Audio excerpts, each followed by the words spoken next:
Causes of the Great Depression in Australia. The Great Depression was caused by 5 key events. The first one was heavy borrowing by Australia. Australia had high levels of borrowing from overseas institutions, used for goods and services for residents and less money to return. This caused firms to cut back on production, cut prices, and fire workers. The second key event was gold standards. The value of gold was overestimated. British exports became more expensive, and Australia's wool and wheat exports halved in value, causing Australia to lose lots of money. The third key event that caused the Great Depression was the falling of the Bruce government.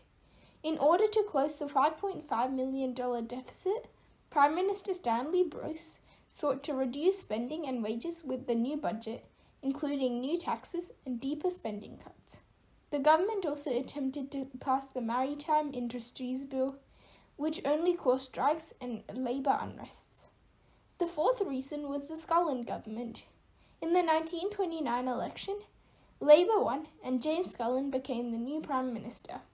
He invited Sir Otto Namer to give advice on the economic policy.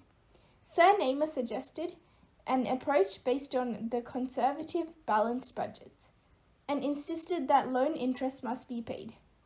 Australia had to go through another round of serious cutbacks for this plan to work. This plan was agreed by state premiers, but was rejected by the government. The final cause to the Great Depression was the US stock market crash that sent the Wall Street into panic and wiped out millions of investors around the world, including 1.5 million Australian investors.